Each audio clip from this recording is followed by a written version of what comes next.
Zach Berman has flown in all the way from Los Angeles, and boy, are his arms tired. We're ready to talk about Brandon Graham, Saquon Barkley, Vic Fangio, this 9-2 Eagles team coming up next on the PHLY Eagles podcast.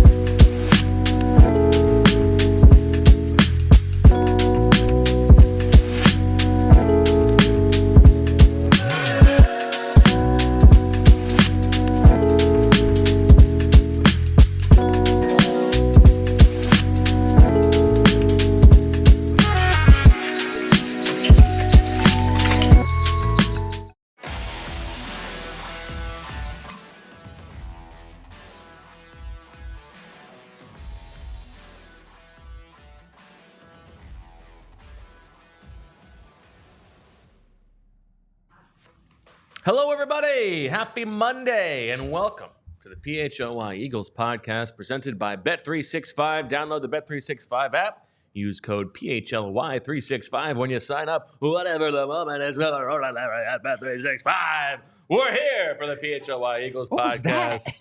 Zach, I know that you're on no sleep. I'm on not a lot of sleep, so this will be a fun show. Let's get unhinged. How you doing? I'm doing great. Excited to be here. Did you get any sleep on the flight? I got 55 minutes. Well, okay. I think I got 63 minutes. My ring said 55 minutes. So who doesn't trust technology all of a sudden? Well, no, because they said it took me 8 minutes to fall asleep. I don't think it took me 8 minutes to fall asleep. Wow. But I all of a sudden you're coming around to the good side. No. Technology doesn't know anything. No, but I wanted to write 2 stories on the plane. Show off. And that's not show off. I'm there to work, right? I'm not there for vacation. And so I made sure that I wrote one. I closed my eyes for what I had planned for an hour, and then I got up and wrote the other one. And I had them both up by the time the plane landed. What time did you get in? 8:30 this morning. Oh, so you had time to go home? Yeah. I went home and showered. Oh, okay. I saw Emily. Yeah. She said, "You look exhausted." Yeah. You didn't think about fitting in a nap there? No, because I was just. You got your stories done. Yeah, I didn't have enough time for like a nap. I was prepping for. I was going through some notes. I put some tweets up. Yeah. God forbid you don't put some tweets up. I was listening back through stuff. But yeah, I'm excited for the show. Going through the vest collection to figure out which one you're going to go with. I'll sleep tonight. Well, I didn't want to go black. I don't believe you. That I'm going to sleep tonight? Yeah. I'm definitely you're going to sleep, but you're not going to sleep enough. We don't need to discuss my sleep. There's so much better things to discuss. We are absolutely going to continue discussing your sleep as this show goes on. But let's start, Zach, with the bad news, sad news. Brandon Graham, according to him, lost for the season to torn triceps, as we talked about on the post-game show last night. This is going to be a serious test for the Eagles defense. They are very thin on the edge, but let's take a moment just to talk about Brandon Graham as you wrote about. For you, been covering this team for a very long time. Where does Brandon Graham sort of stand in your in your mind? Good question. He's not like one of the, or he's not at the top of the list in terms of best players, right? Like I would talk about Lane Johnson in that category, so like all the guy pro. under the bus, unbelievable. No. Playing a high level, tears his tricep, and you're saying, let me he's not that good. No, please let me. But I would say like most important players, like franchise icon types, and I would kind of compare him in a certain vein to like Malcolm Jenkins, someone who really had like the pulse of the locker room, was a heartbeat of the locker room, valued leader, and I think the career arc is incredible too. When you think about and you've been there, from the beginning. I joined year 3 for him. I remember the day he was drafted. That was my first draft. I remember my wife was teaching abroad in Japan for the year. She was watching like the draft live, and it's like they draft Brandon Graham, and he's walking around and showing on Eagles Live, shaking all the hands. Yeah. Fantastic.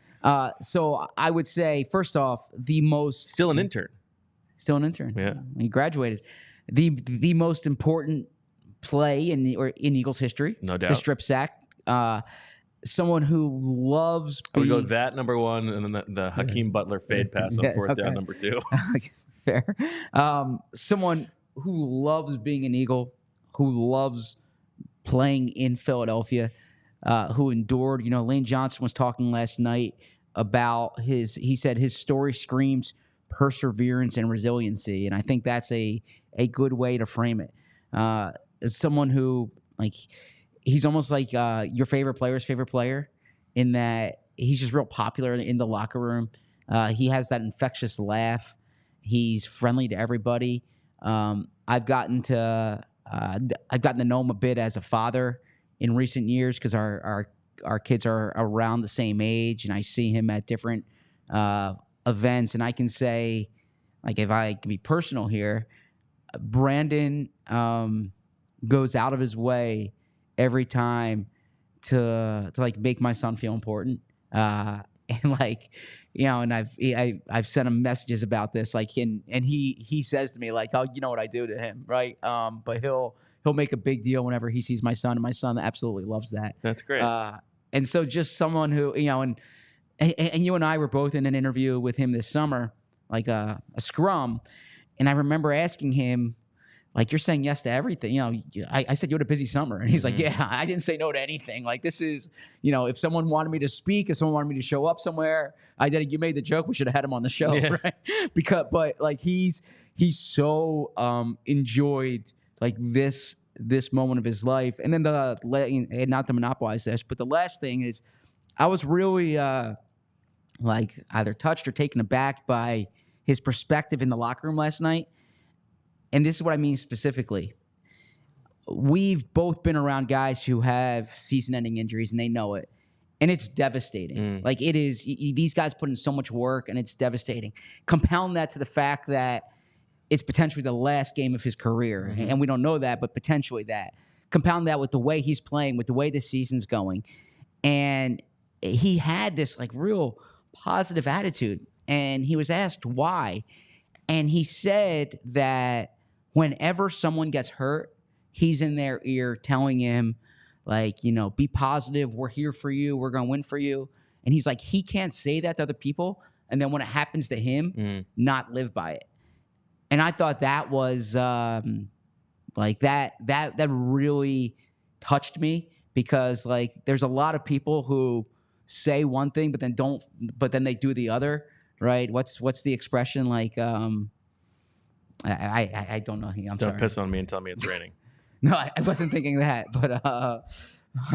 But something for thee, but Bird not for me. Bird in the hand is worth two in the bush. No. Something for thee, but not for me. Yeah. Whatever that is. And I just thought that, one if by road, two if by sea. I don't know, but I heard that, and I said, Brandon, or I was thinking, I didn't say this, so Brandon, that's really. I feel that speaks very well to you, your personality. In what sense? Well, just the emphasis on bringing positive energy. Oh yeah, I appreciate that. Yeah, and that's the thing. And I wrote a story 2 years ago, and he said that he believes in good juju. That's what he said, good juju. And he said some days you got to manufacture it, but you always have to have it. And I believe the same thing. I always say, and I tell my son this: be an energy giver, not an energy drainer. And that's Brandon. He's an energy giver. Yeah, I think this is one of those things where because you can't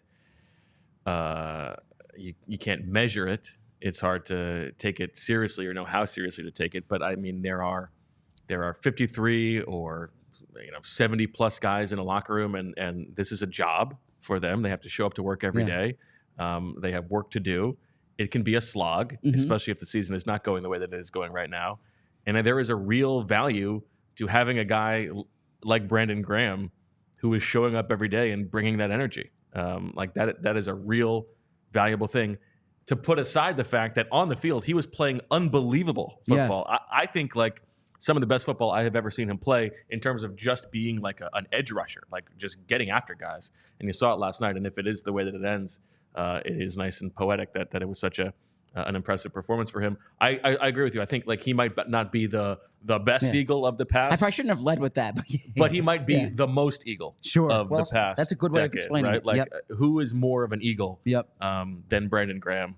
over the past decade plus. I think he deserves all the flowers and love that he's surely getting right now. Yeah, and he said, he said he doesn't know if this is it. He said, hate to have to go like this, but at the end of the day, I don't have any regrets. He said he doesn't want to end the season with an abbreviated season. He wants to play a full season, but he doesn't know what the Eagles' plans are. And the Eagles will take him back. He kind of framed it like that. I imagine they will. But there was, if for those who watched his comments after the game, you saw a point where he was like gathering himself, and it doesn't come off in print. So he says, "Man, boy, we was having so much fun out there." Like I'm reading this, but he was like collecting himself. He said that he cried when he was, speaking to his family, but then he said no tears after that. He said he's sure that there will be tears, but then he's gonna attack the rehab. He wants to get back with the team. He said he's still gonna be talking trash. He's gonna tell every opponent that they're lucky they don't have to play against him. That's so good. He was saying that. He was saying, there was so many different. He said there are. He's saying people are lucky I'm done, but they better know someone's coming right behind me. He said he's trying to process anything. He said, if I have to go out, I'm happy with how I played today. I couldn't ask for anything else with the team that we got. Now, before we get to how they replace him on the field, how do they replace him, like Juju-wise? Well, he'll be, and that's what he said. He's going to be around. Right, and but on the field, you need somebody. True. That's where I'm trying to think. I mean, maybe, well, C.J. Gardner-Johnson has that in his own right, but it's a different kind. Jordan Davis probably would be. I think it's Nolan Smith. Nolan Smith? Okay. Yeah, I was talking to Nakobe Dean about this last week. About just the intro was like, does Nolan Smith need a sack dance? Because every time he gets a sack, he looks like he's like a child celebrating the very first time he's ever won anything.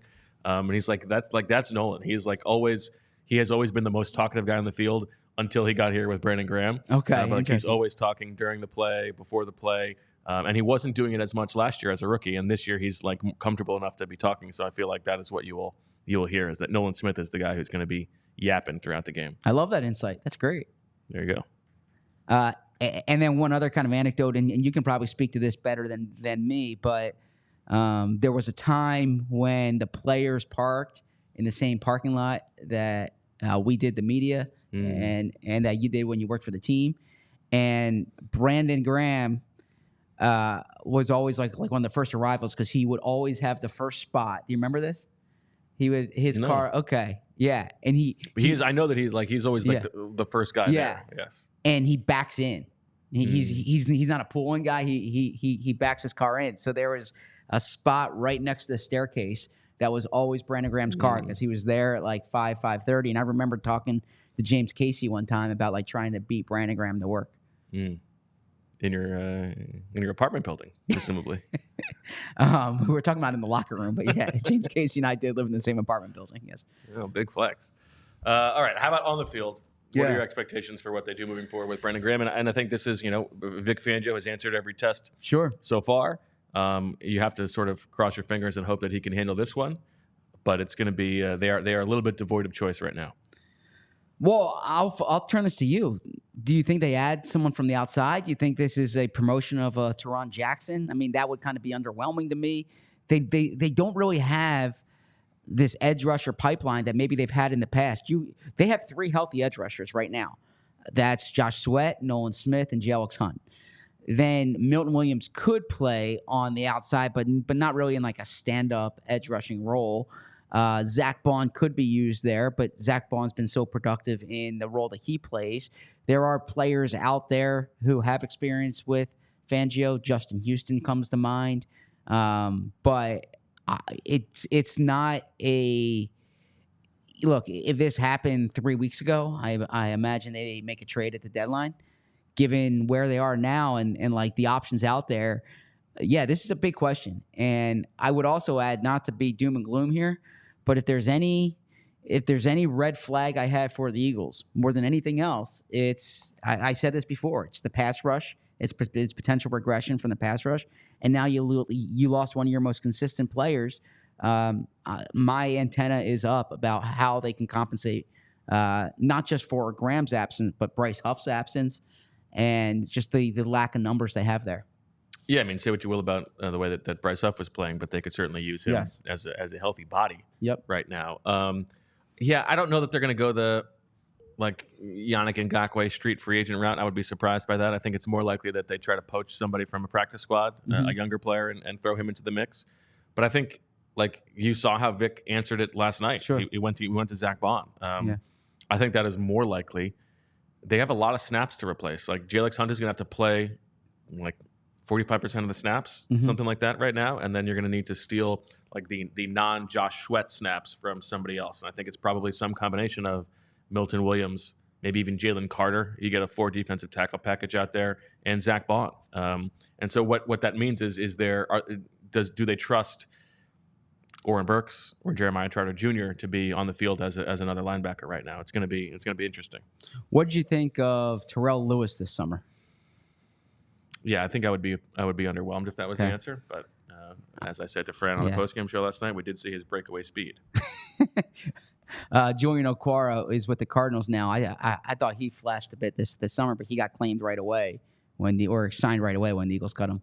Yeah, I'm going through practice squads now. I'll do this later, but I see Tack McKinley shows up. Okay. It's nothing super. Sure. But I think that's more reasonable even than Teron Jackson. Maybe they wish they had Patrick Johnson back. Good point. There you go. All right. Why don't we take a little break and then come back, talk Saquon Barkley, any other thoughts on Zach's sleep habits, and so much more.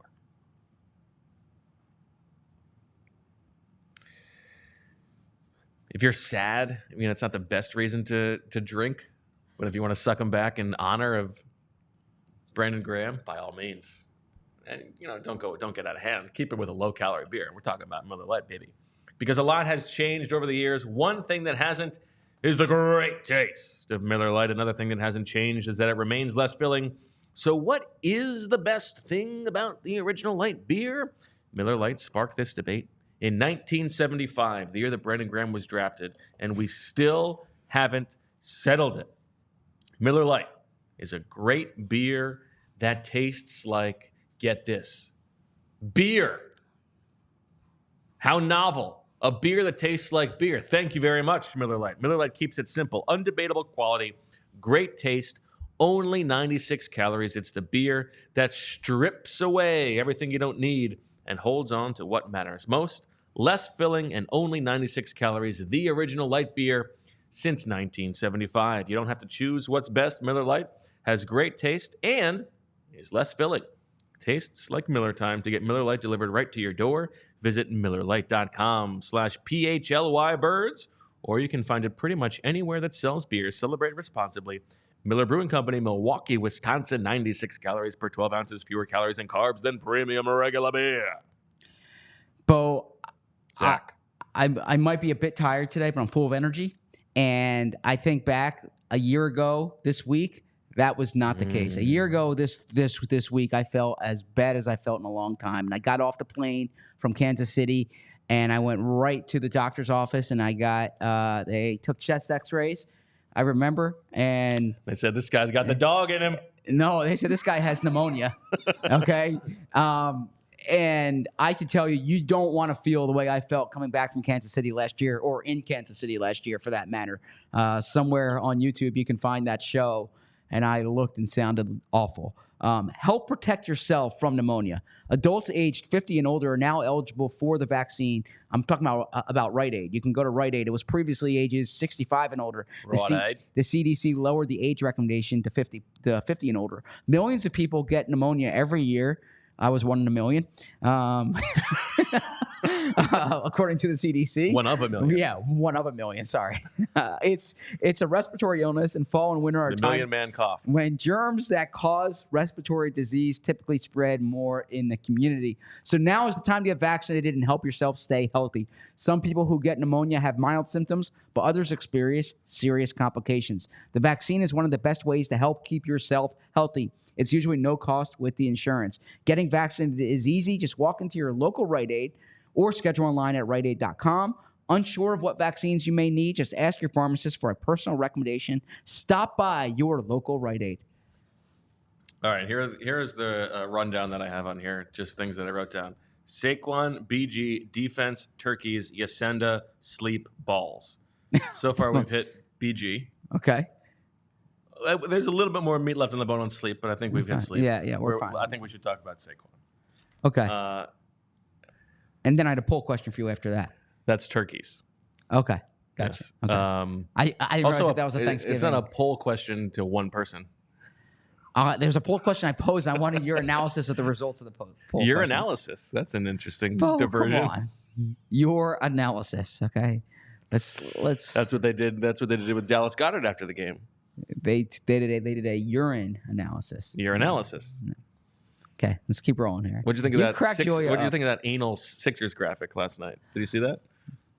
So, I need to say something here. Okay, so I'm a little conflicted because there was a YouTube I'm sorry, not a YouTube. There's an iTunes comment that I read over the weekend. That was saying that like my naivety, my naive nature is like getting annoying to this person. Okay. And you don't have to read every comment. No. And he's like, you got to know what's going on like outside of sports. And we'll save that discussion for a different day. But the person sitting next to me at the game showed me the graphic. And I didn't, I thought he was like asking about the font or like the picture. And then he's like, no, look what it says here. And then I said, you know what? It's just like I didn't put that together. So, yeah, I didn't. Obviously, they didn't either. I didn't have the same laugh as everyone. Yeah, I probably had the same view as the graphic designer, where I was focused more on the font. Pretty funny.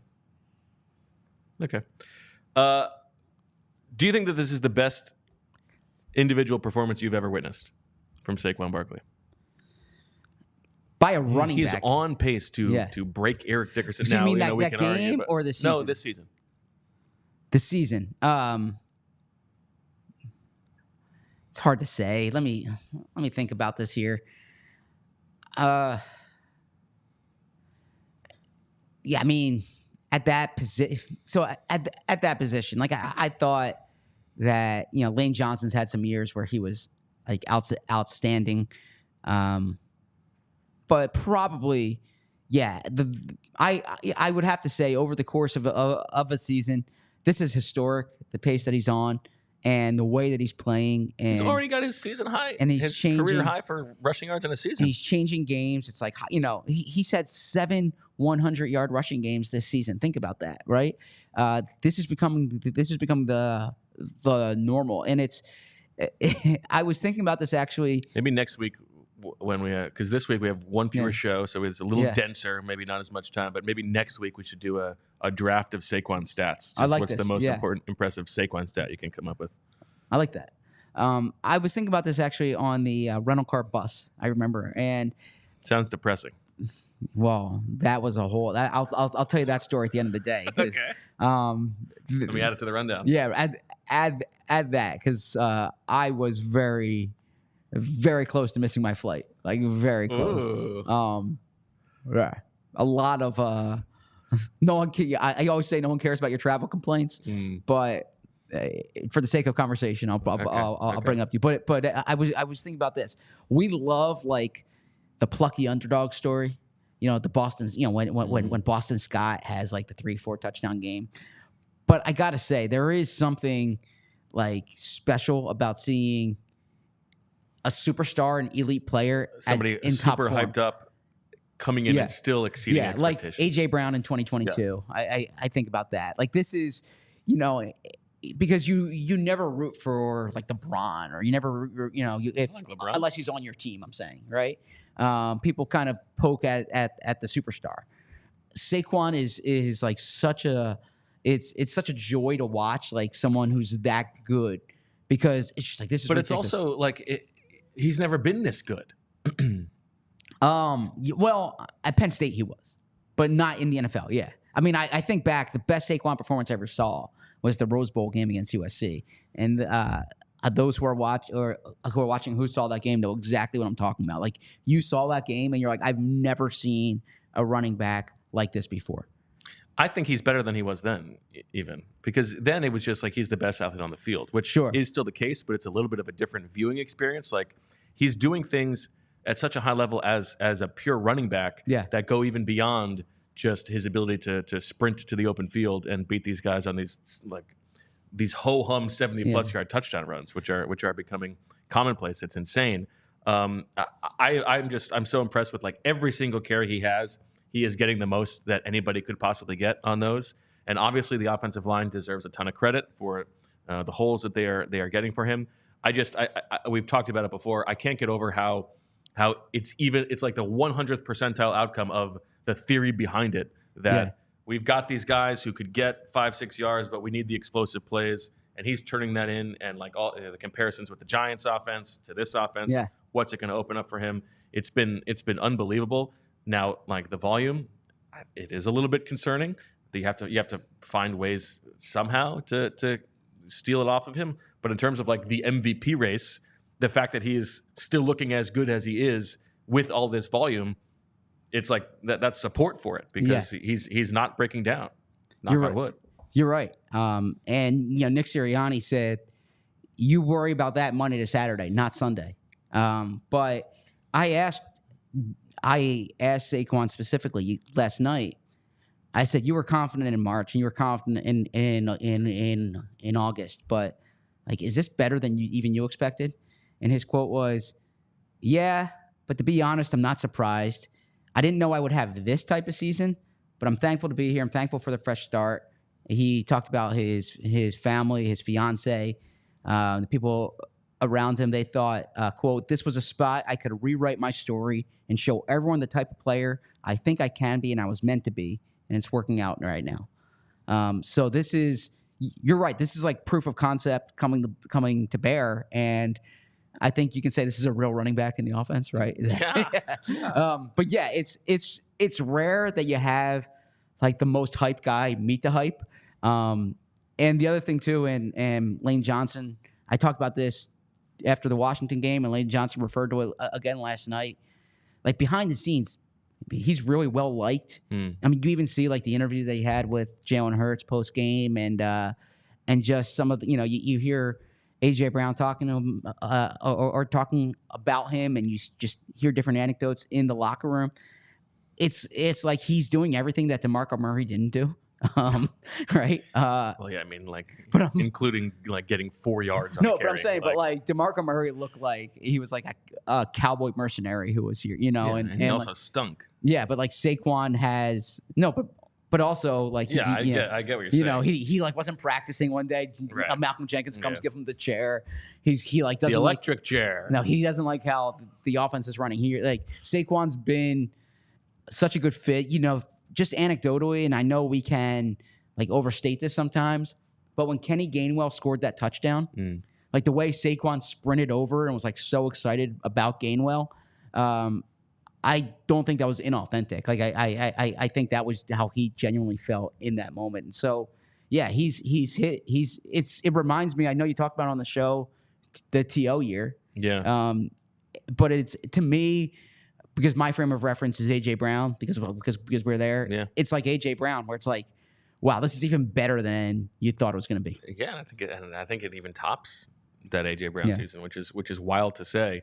It's always fun to see the guy who like professional athletes and teammates are gawking over, like they are blown away by how good he is, and like that's the mark that he's exceeding. It's been amazing to watch. How concerned are you about the workload stuff?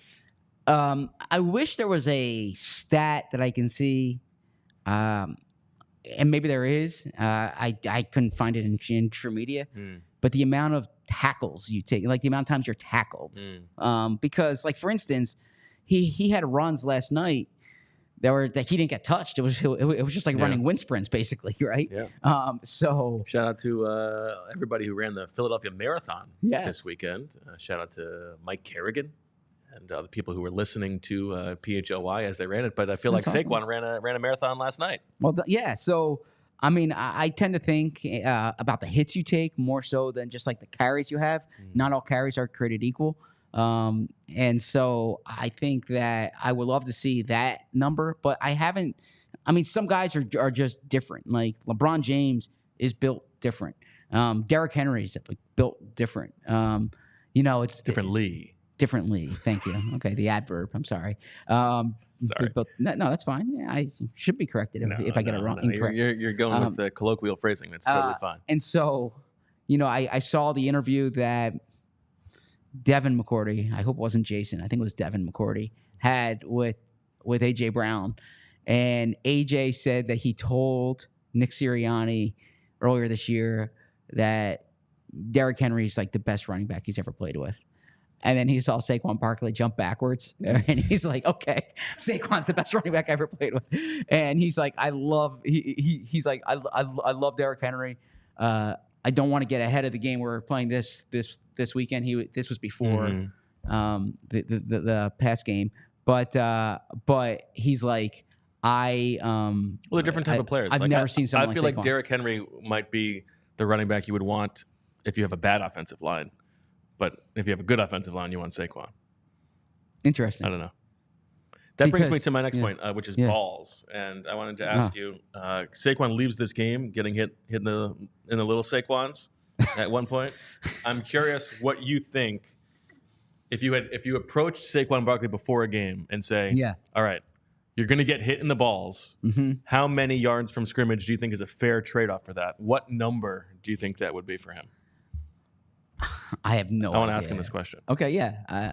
But I want to get, what do you think? Like, what's... I have no way. Would you take that deal? Like, Saquon, if you get 150 yards from scrimmage, would you take one shot to the nuts? My guess is yes, like that. Okay. But I don't know. I don't know why I'm answering this question. Does that affect his running style? If he's worried this could be the one? You ask him that and report back to me. This is one of those where, you know how you say I don't have to read every comment? I do read every comment, but the one thing when I did like show notes a few weeks ago for myself, like show review, I'm like, you don't have to answer every question either. And so I don't have to answer that question. Well, you're a reporter. You want people to answer your questions. True, but sometimes you're like, you know what? I can't speak with education about that. And I think the key is because what he's going to say is, well, I would do it for a win. But you don't know. You can't. So what level would close to guarantee a win? I don't know. Maybe 200? Report back to me on that one. Yeah, I'm curious. Okay. I'm curious what we find out. Poor Daniz. I mean, the monkey's paw situation for that guy. He's asking for another great offensive season, a 9-2 start to the season. But at what cost? A running back in the MVP conversation? The guy must be just tossing and turning, having a terrible time. Yeah, I was talking to the person next to me in the press box yesterday. I'm like, I've written 4 Saquon features already, and I'm always like, is there too much Saquon? And the guy was like, no, this town's like crazy about Saquon right now. And everyone, like the feature that I wrote about, is he changing like the way the running back market's viewed? Him and Derrick Henry are playing this weekend. Josh Jacobs, another big game. Yeah, I wrote something on the tush push touch or the quarterback sneak touchdowns, and he's like, if you don't want that, score yourself. And so he runs for a 71-yarder and a 70-yarder yesterday, right? And so some of these are like the gifts that keep on giving, and I have a few other Saquon ideas, and unfortunately, Saquon has been a joy to cover so far. Mm. Okay. What about from the rest of the passing game yesterday, Zach? Jalen Hurts, 15 of 22 for 179 yards and a touchdown. A.J. Brown, 6 for 109. But then after that, Saquon aside, it's Goddard, 4 for 19, and Dotson, 1 for 4. That's it. They didn't have to pass a ton in this game. And I thought Jalen Hurts, on the TV tape, made a lot of good decisions in turning things down. We'll see what Fran says tomorrow. But do you think there's going to come a time when they're going to have to lean on the passing game? Obviously, they had no Devontae in this game. I frankly do, because I think there's going to come a time when they're not playing from ahead. And I said this throughout September, by the way. Like I said, game script matters so much. And I think you're seeing that. You can dictate some of the guy goes to Hollywood one time, and all of a sudden he's talking about scripts. You know, I've been to Hollywood your more than script. one time, and I talked about game scripts before I went to LA, right? But yeah, game flow. Let's call it that. Game flow matters in that if you're down 2 touchdowns, the way you play the game, the way you call the game, the way teams defend you, that's different. And so there are going to be times when Jalen is going to have to carry them. Now, I thought AJ had a really good game last night. Like the yards after the catch jumped out to me. But yeah, I think they missed Devontae.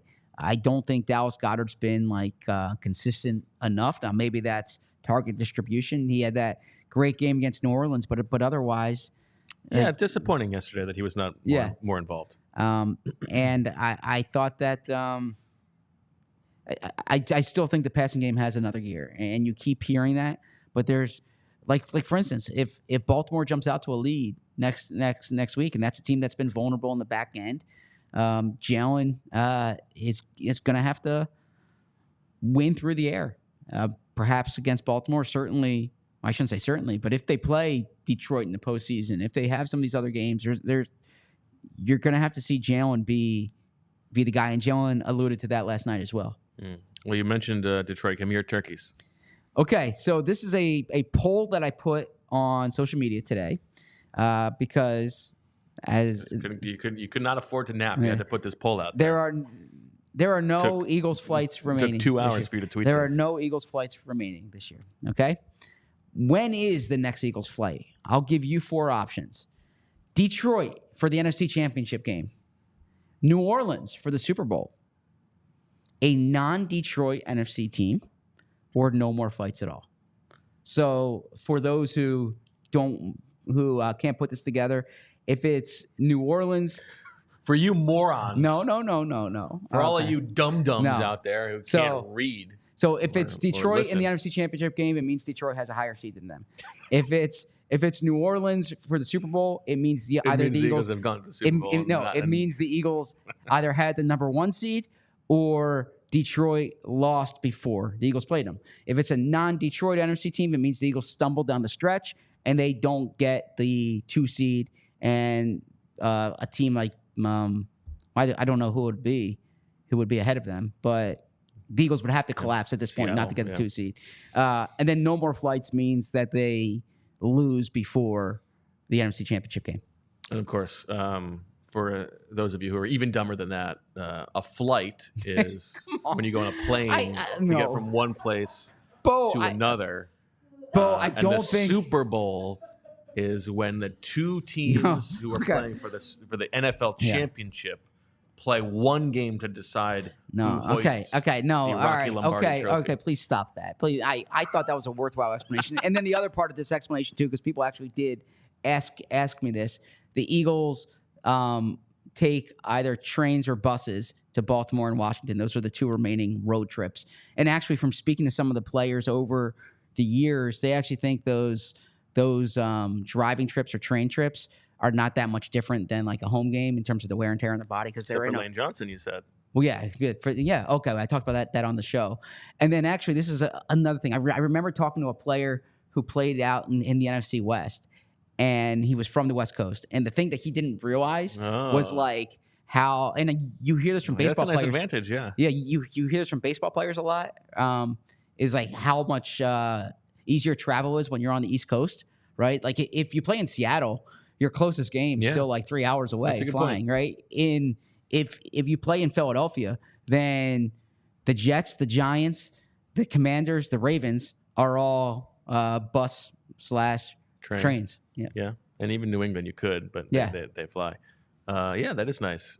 Okay, and what's a bus? Jerome Bettis. Yes. All right, I would do my turkeys.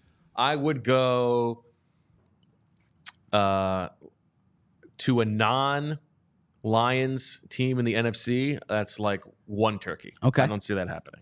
I'm going to say I do think that the most odds are the most realistic answer is no more flights. Interesting. Okay, because do you think they just would that lose? There's more possibilities for that they would lose? Yeah. So that would go. I'm going to go 39 turkeys on that. So that's 40. So I got 60 left. I'm going to go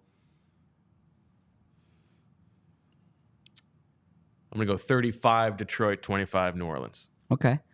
So far, the poll results are 52% Detroit, 35.6% New Orleans, 3.9% a non-Detroit NFC team, and 8.2% no more flights. What about you? I would go 40 on Detroit, 20 on, or let's go 25 on no more flights. Let's go 20 on Super Bowl, and then the remaining 5 on a non-Detroit NFC team. Yeah, because if you're the 2 seed, you still got to win 2 games just to get to Detroit, right? Exactly. That's tough. All right, let's take a little break and allow everybody to quickly Google what a train is.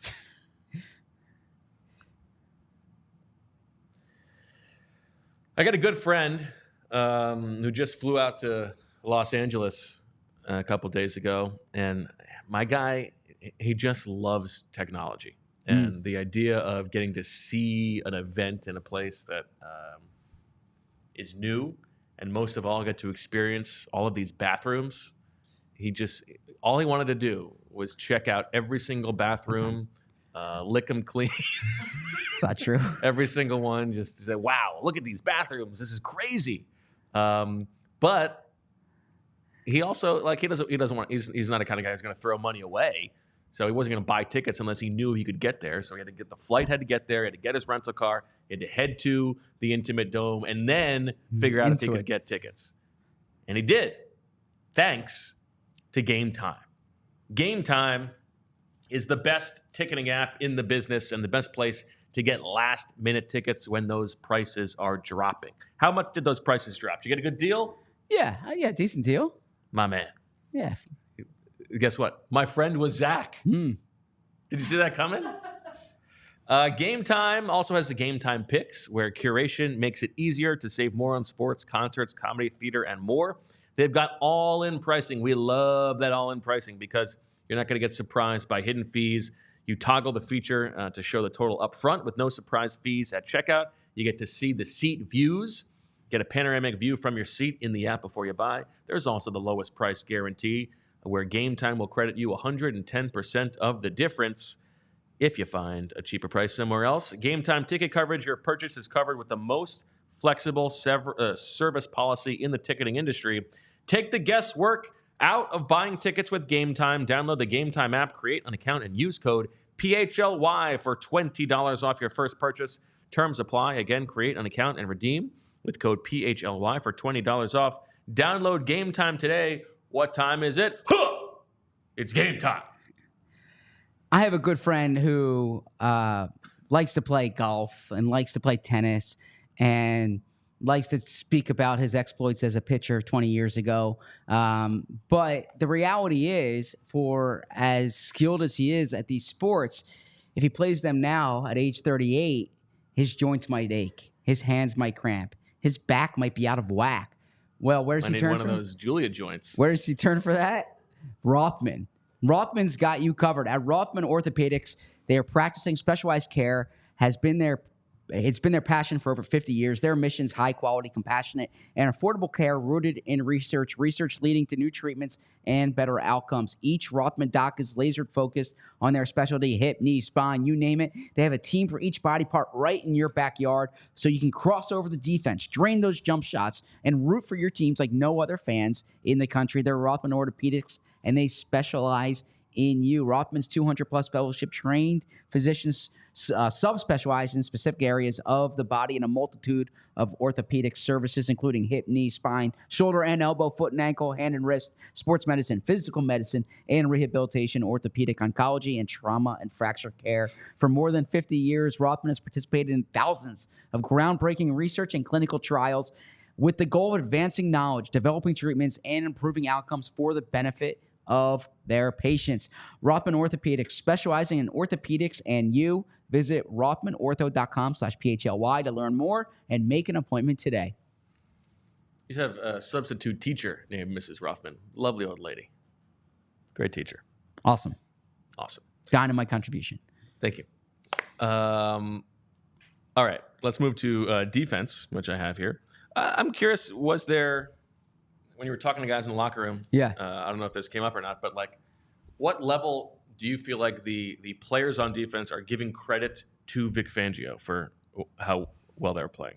Yeah. I mean, I wouldn't say specifically last night, but in general, there's a lot of praise for Vic Fangio, but also, like even speaking to Jalen Carter the other day, talking about the old school approach of Vic Fangio. Jalen Carter talked about like the way he could play every snap and saying, well, he was playing every snap again last night until says those last couple drives. Says like if it was up to Vic, they'd be hitting in practice. He's like, Vic gets you ready for this. And there's a lot of talk about like the trust that Vic has in this group and pride. I think that because look, the players know like the stuff that was said out of Miami last year. And I think like this group kind of takes pride in their ability to be coachable. And speaking to guys like Nakobe and Zach Bond, you hear what he's doing with the linebacker spots and I mean in the back end. So it's been pretty consistent. And I think Vic Fangio is, I always lean on the players. I always say the players make plays. Like, Gerard Mayo had a line yesterday that once you get between the white lines, he can't do anything anymore. It's the players making the plays, right? But I think Vic Fangio has been feels like probably not the best message for a coach to say. No, probably not. But I appreciate the honesty. But I think Vic Fangio has been a differentiator this year.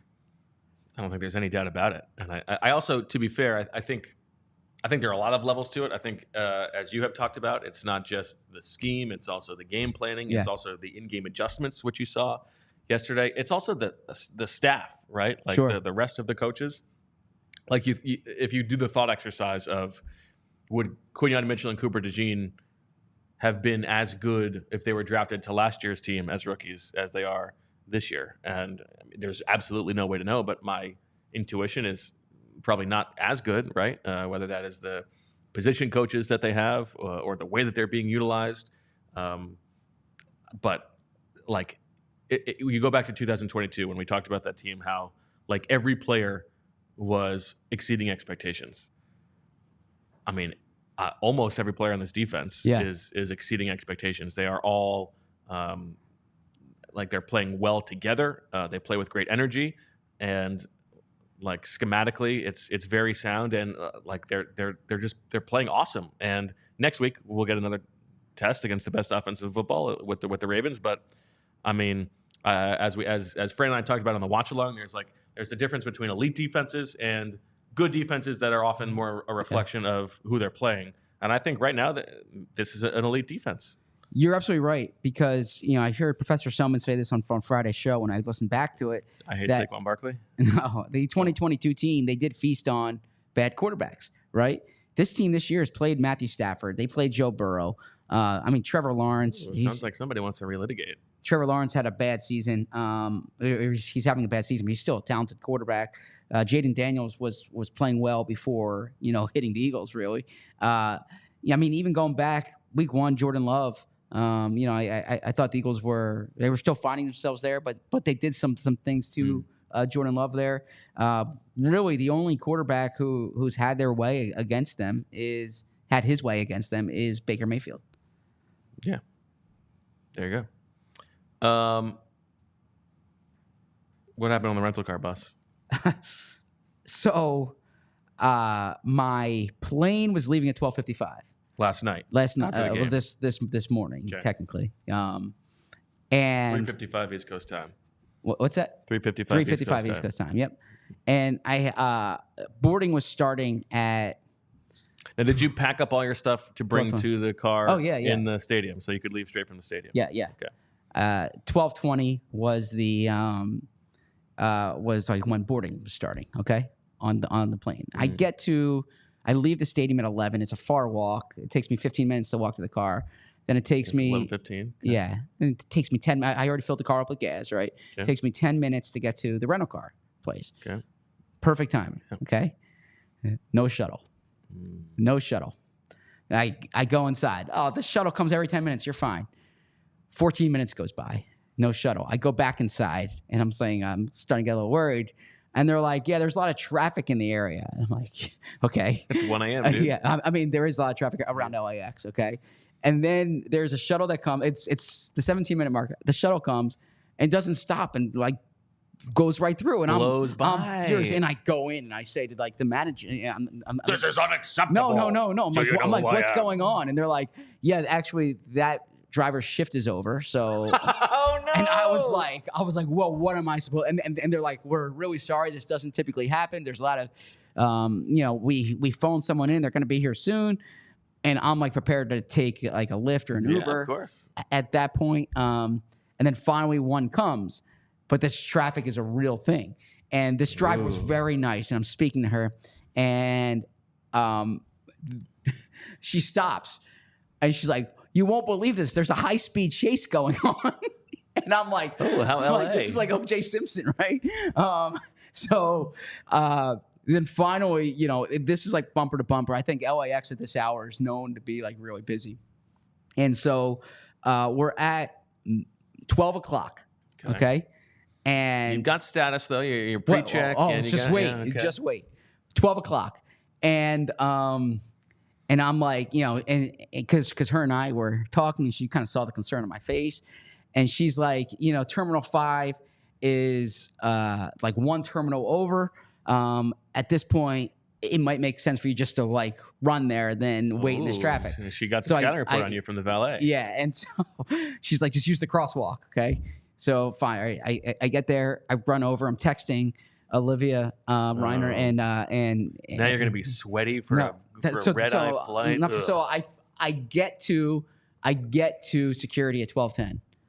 TSA free is closed. Whoa! They and not just keep on CSA coming. Free, not just Julia like not just the CSA free closed.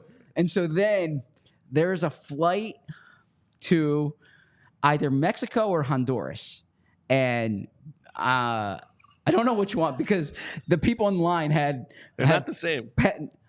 I know they're not the same. The passports. I was looking at the passports of the people in line, and there was a Honduras passport and there was a Mexico passport. Okay. So maybe it wasn't going to either of them, but there was someone who holds a passport. There was a group of people who held passports from Honduras, a group of people who held passports from Mexico. Okay. All of them were in the main security line. Okay, and this was. And you're thinking I'm an American, I should go to the front. I was not thinking that at all. But like I'm like getting. I don't get to security. The plane's already boarding at this point. And they give you this like card that shows your TSA pre, but it's not a TSA pre line. So I thought so you don't have to take off your shoes and your belt. Yeah, but apparently you still have to take out your electronics, which I didn't put together. Come on. So it goes through, and then they take my bag. Oh, no. And they have to scan the bag. And I'm like, well, I'm TSA pre. I'm pre. I paid for this. I wasn't like that. I was just like, excuse me, sir. My plane is boarding right now. But I finally, I made it in the nick of time, like when like the last group was boarding. Oh, my God. You must have been so stressed out. I made it. I didn't get a chance to,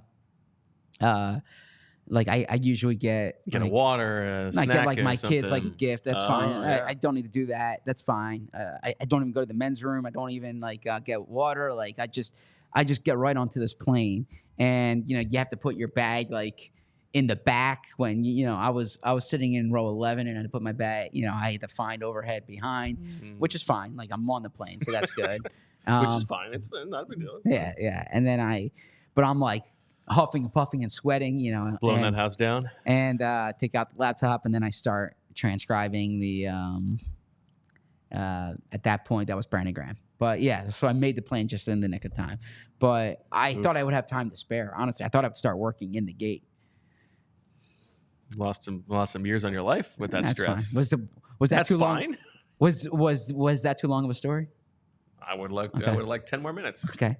All right. What else do you have? I have 69 here. 69? What? That's your hotel temperature. We accurately pegged that, right? Somewhere between like 68 and 70. Okay, depending on the day. Now you mentioned on the postgame show you also had a meetup with the great Tony Ascenda. Yes, and I met Taylor. Okay. Now, how quickly did the faux pas with his sister come up? Right away. Okay. Yeah, and first off, Tony's awesome. Like, I'm such a fan of his work.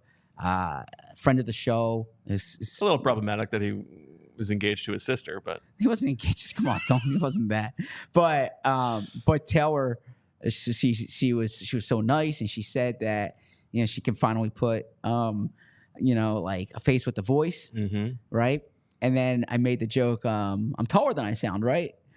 I don't know if she totally understood. You can't, because I think I got like a fake laugh, so it either wasn't a funny joke or I didn't deliver it well. But yeah, that joke fell flat. And then I'm thinking, it's like I'm around someone who does comedy for a living.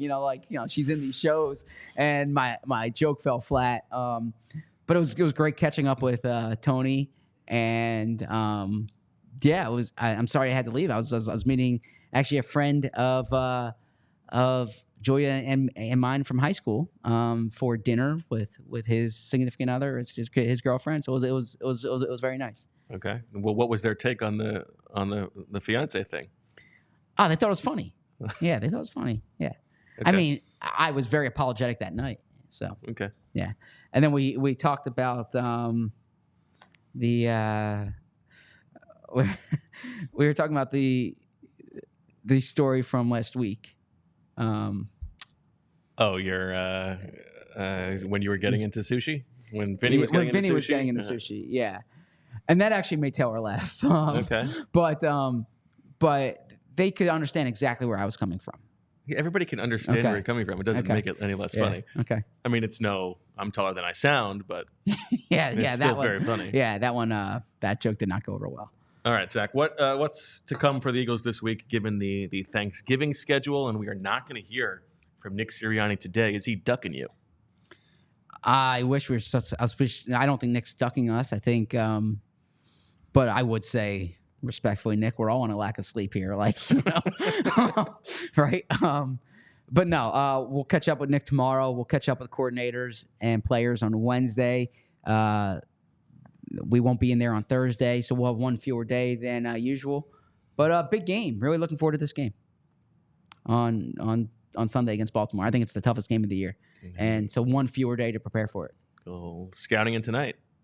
Yes, you're right. You could still make the game. I kind of I kind of was thinking when you said that. I said, shoot, I should have stayed. I mean, I got another day at the stadium, another day in Manhattan Beach. Like, I would have loved that. How were those Balmer bathrooms?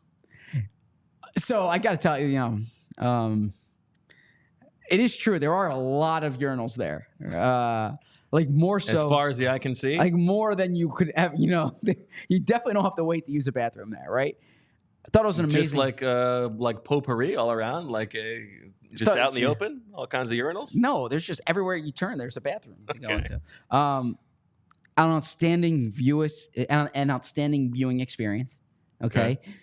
I sat upstairs, the terrace level, but you still felt like you were in the action. The scoreboard, the Halo scoreboard, enhances the experience. Like, it is really cool there. I went to the wall, which is, if you saw 60 Minutes, and I thought the wall was kind of overrated. It's basically just like now it's atypical for the NBA, but it's like a college student section, but you're right on top of the action. Like, it goes up vertically. You're right on top of the action. Good use of indoor-outdoor space at the arena. I like that. Do you have notes here that you're reading from? Yeah. Okay. I would prefer if they integrated more of a standing room viewing of the game. Like you go to a baseball game and you can sit there with your food and watch it. But I think Steve Ballmer wanted to be more like a theater, where because he wants you in your seats. Okay. It's nice to have chargers at the seats. That's a good touch. Nice, yeah. The buttons for in-seat participation, I didn't find to be that. In-seat participation? Yeah, there's so you have joystick basically with buttons, and so if they do something on the screen, it's like choose this button or that button, and it's the way they kind of pull it, and then you can do different lights with it. The touchless technology has so much potential. Still needs to.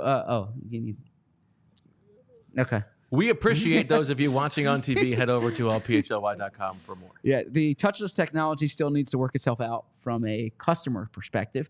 This is a very serious review that you have undertaken. Yeah, because so what you do is you have an app that, and then you take a photo of your face, and then everything. Can't use that for anything else. Is facial recognition technology. So when you buy when you get your food, they scan. You just pick it up and they charge the card that's stored into your thing. When you walk into the stadium, you don't scan anything. You just walk right in and they scan your face. And so I had to, but I bought the tickets last minute, and I didn't have the app, and so I had to download the app, and that took some time. But there's still consumers who are still figuring out this technology, and so the lines were longer than they should be because people were trying to get their face in, or they didn't properly upload it, or some people opted out of that, so they had to do their phone, and so the lines were longer than it needed to be. It makes more sense for regular visitors. It creates an obstacle for solo visitors. My issue is, but way too much price gouging going on there. Yeah, of course. And that's my big hang up. I mean, I actually really respect what Arthur Blank did down in Atlanta, where if you get food in the stadium, it's the same as food outside the stadium. Parking's not supposed to be astronomical. LA is really taking advantage of the fact that there's really not anywhere else to park. Now they want you to ride share or that kind of thing. I think there's certain shuttles from different areas, but I was coming straight from the airport, so I had no choice. But from a viewing... Yeah, but if they weren't charging so much for those concessions, how else would they pay for those buttons on the seats? But from a viewing, a technological, and a convenience perspective, it's awesome. It's totally different than going to a basketball game at the Wells Fargo Center. You see why, this is the arena of the future. Doesn't sound that great to me. Okay. All right. Well, some things you have to experience. But I will say I do have a new inductee into the good technology upgrade since our Births Hall of Fame. Congratulations to the Easy Pass. The Easy Pass. One that felt revolutionary at the time and actually delivered. So shout out to the Easy Pass. We're now up to 3, I think. I had a friend in high school who I think is someone who's close to them worked as a at the toll booth. And so it made that job kind of obsolete. I felt bad for that. But okay. The technology is good. I agree. Okay. Yeah. Fran says, when Zach scanned his face at the Intimate Dome, little did he know that opened the door for technology to track him and do everything it could 36 hours later to keep him in Los Angeles. I got to say, first off, it's the Intuit Dome, okay? Think of it like it's... Yeah, we know. You're pretty into it. No, it's intuitive. Think about that. It's intuitive. Now, that's not why it's called the Intuit Dome, but it is intuitive. Facial technology doesn't, concern me the way it does some other people. If you're... I don't have anything to hide, I don't know. I think that you're always being tracked in a certain respect. Yeah, because of your technology overlords. The benefit of the facial technology, look, you don't have to wait in line what to get what into an the inconvenience game. to wait 4 more minutes on the line. It's totally fine.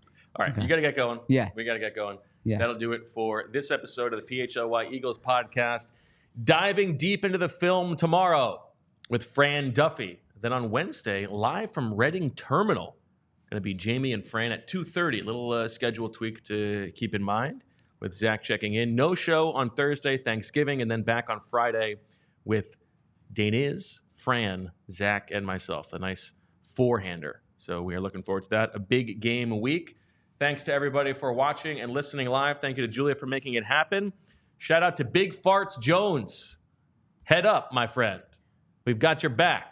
And for all of us here, we shout out to everybody in the chat. And as always, we love you. We all silly like the mayor.